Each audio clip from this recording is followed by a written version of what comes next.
Hello guys, ഇന്ന് നല്ലൊരു കിടിലം സ്പോട്ടാണ് കേട്ടോ പരിചയപ്പെടുത്തുന്നത്. നെക്കിലിൽ നിന്ന് വരുമ്പോൾ ജൂലാലിൽ കേട്ടോ, റാസൽ കൈമ ജൂലാലിൽ അടിപൊളി ഒരു സ്പോട്ടാണ് പരിചയപ്പെടുത്താൻ വന്നത്. അത്യാവശ്യം നല്ല റഷാണ് ഇന്ന് കേട്ടോ. അറബിക്കും എല്ലാം ഉണ്ട് കേട്ടോ, മലയാളി ഫുഡും എല്ലാം ഉണ്ട്. കുറച്ച് പഴക്കം ചെന്ന സ്ഥാപനമാണ്. ഇത് പരിചയപ്പെടുത്തിയത് നമ്മളെ പാർട്ട്ണർ ഫവാദാണ് കേട്ടോ. അൽ കുനൈസി റെസ്റ്റോറൻറ്റ് കേട്ടോ. അത്യാവശ്യം നല്ല പഴക്കമുള്ള സ്ഥാപനമാണ്. പിന്നെ അതാ നമ്മളെ സജീർച്ചുണ്ട്. ഷർഫിനെ കാണുന്നില്ലല്ലോ. എന്നിപ്പോൾ നമ്മൾ കയറി ചെല്ലുമ്പോൾ തന്നെ അത്യാവശ്യം നല്ല റഷാണ്. റംസിന്ന് വരുന്ന ആളുകൾക്കൊക്കെ ജൂലാനിൽ അഡ്നോക്ക് പമ്പുണ്ട്. അത് കഴിഞ്ഞിട്ട് നേരെ വന്നാൽ മതി കേട്ടോ. നേരെ വന്നാൽ നല്ല കിടിലൻ സ്പോട്ടാണ്. പഴയ സ്ഥാപനമാണ് കേട്ടോ. മത്തമുൽ കുനൈസി എന്ന് പറഞ്ഞിട്ടുള്ള അൽ കുനൈസി കേട്ടോ റെസ്റ്റോറൻറ്റ്. നമ്മൾ വന്നപ്പം ഉള്ളിലൊക്കെ ഫുള്ളാണ്, പുറത്തും അത്യാവശ്യം ഓർഡറും കാര്യങ്ങളൊക്കെ ഉണ്ട്. ഇവിടുത്തെ സ്പെഷ്യലൊക്കെ ഇനി ബാക്കി വൈകിട്ട് കാണിച്ചു തരാം. അപ്പോൾ ഓർഡറൊക്കെ ചെയ്ത് അതിൻ്റെ സലാഡ് വന്നിട്ടുണ്ട് കേട്ടോ.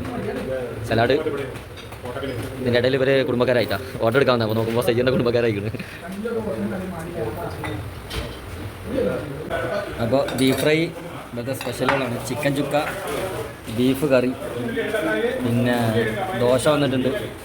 ഞാൻ നല്ല അടിച്ച പൊറോട്ട ഉണ്ട് കേട്ടോ. ദോശ ഇതാണ് ഇവിടുത്തെ മെയിൻ ഐറ്റം കേട്ടോ. എല്ല് ബീഫ്. ഇത് ശരിക്കും നമ്മുടെ നാട്ടിലെ കുട്ടൻ ചാപ്സ് മട്ടൻ ചാപ്സൊക്കെ ഇല്ലേ, അത് കഴിക്കുന്ന ഒരു ഫീലിംഗ് ആണ് കേട്ടോ. സെറ്റ് സാധനമാണിത്. പക്ഷെ ഇന്ന് ഏകദേശം ഞങ്ങൾ എത്തിയപ്പോഴത്തേന് ഏകദേശം ഇവിടെ സമയത്ത് കഴിക്കുന്നത് 8:30 ആയിട്ടുള്ളൂ. ആ സമയമായപ്പോൾ ഈ സാധനം ഇവിടെ കഴിഞ്ഞിരിക്കണം. ഇതിന് വേണ്ടിയിട്ട് നമ്മളിവിടെ വന്നത് മെയിൻ. ഇതും അടിച്ച പൊറാട്ടയും കൂടി അടിക്കാൻ വേണ്ടി വന്നതാണ്. ഇവിടുത്തെ ഹൈലൈറ്റ് ഇതാണ് കേട്ടോ. പിന്നെ ഇവിടെ നെയ്ച്ചോറ് കിട്ടും, ബിരിയാണി ഉണ്ട്, എല്ലാ സ്പെഷ്യലും ഉണ്ട് കേട്ടോ. പൊറാട്ടയും കൂടി വരാൻ നല്ല അടിച്ച് പരത്തിയിട്ട് പദം വരുത്തിയിരിക്കണം ഏകദേശം പൊറാട്ട. ഇതിലേക്ക് നമ്മളിനി എല്ല് ബീഫിൻ്റെ കറി ഇങ്ങോട്ട് ഒഴിച്ചുകൊണ്ട് സെറ്റാക്കിയിട്ടുണ്ടായിരുന്നു. പൊളിക്കും, വേറെ വൈബായി കറി അടിച്ച് പദം വരുത്തിയ നല്ല സെറ്റ് പൊറാട്ട ഉണ്ട് കേട്ടോ. ഇല്ല, ഇത് ശരിക്ക് ഇതാ ഇവിടെ തന്നെ വരണം കേട്ടോ. നെക്കിയിൽ ഇങ്ങനെ ഒരു സ്ഥാപനം ഉണ്ടോയെന്ന് അറിയില്ല.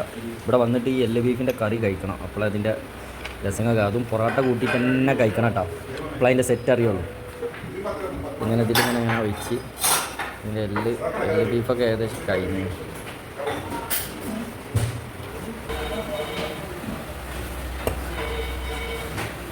ഇങ്ങനെ ഇതിൻ്റെ കഷ്ണങ്ങൾക്ക് എടുത്തിട്ട് സെറ്റാക്കിയിട്ട് വെച്ചല്ലേ ഇതിങ്ങനെ കൂട്ടിയിട്ട് രണ്ടൊക്കെ നല്ല സോഫ്റ്റ് ഉണ്ടാവും. ഇറച്ചിക്ക് നല്ല വെന്തിട്ടുണ്ടാവും. അന്ന് നമ്മൾ വന്ന കുറച്ച് ലൈറ്റായി ഇതിങ്ങനെ ഒരു കഷ്ണം കൂട്ടിയിട്ട് ഇതിങ്ങനെ എടുത്തിട്ട് ഞാൻ എൻ്റെ ചെറുപ്പത്തിലേ 7ാം ക്ലാസ്സിൽ പഠിക്കുമ്പോഴൊക്കെ ഒരു സ്കൂളിൻ്റെ അടുത്തുള്ള ഒരു ചെറിയ ഓലക്കട ഉണ്ട്. അവിടുന്ന് പൊറാട്ടയും സാധനം കഴിച്ചൊരു ഫീലാണ് അന്നത്തെ കാലത്ത്. സ്കൂളിൽ ടേസ്റ്റ് സെറ്റാണ്. അപ്പോൾ അതെ ദോശയൊക്കെ ഇതെങ്ങനെയുണ്ട്? ചിക്കൻ ചുക്കിയും ബീഫ് കറിയും സെറ്റാണ് അല്ലേ സജീറ? ഒരു രക്ഷയില്ല അല്ലേ? ഷർഫ് എൻ്റെ കമൻറ്റ് ഒന്നുമില്ലല്ലോ. സൂപ്പറാണ് അല്ലേ? അതെ, പറഞ്ഞു കൊടുത്തിരിക്കുന്നു. വന്നാൽ എന്തായാലും വീണ്ടും വരൂലേ? വന്നാൽ എന്തായാലും ഒരു വട്ടം കൂടി പിന്നെയും വരൂലേ? സെറ്റാണ്.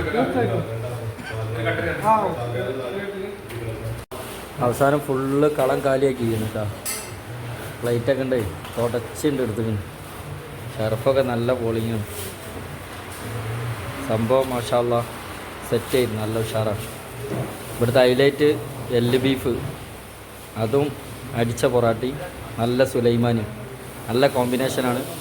അപ്പോൾ ഏരിയ മറക്കണ്ട, ജൂലാലിൽ കേട്ടോ, റാസൽ കൈമ ജൂലാലിൽ എല്ലാവരും പോരും. അപ്പോൾ അതെ നമ്മളിപ്പോൾ 4 ആൾ തിന്നിട്ട് എത്രയായി ബില്ല്? ആകെ ടോട്ടൽ 29 ഞങ്ങൾ 4 ആൾ ഫുഡ് കഴിച്ചിട്ട് കേട്ടോ. മാഷാ അല്ലാ നല്ല ഉഷാറായിരുന്നു കേട്ടോ. 4 ആൾ കഴിച്ചിട്ട് ഒരു 29 ദിർഹംസ് ആയിട്ടുള്ളൂ. അപ്പോൾ ഏരി മറക്കണ്ട, റാസൽ കൈമ ജൂലാലിൽ കേട്ടോ, അൽ കുനൈസി റെസ്റ്റോറൻറ്റ്. ഓക്കെ.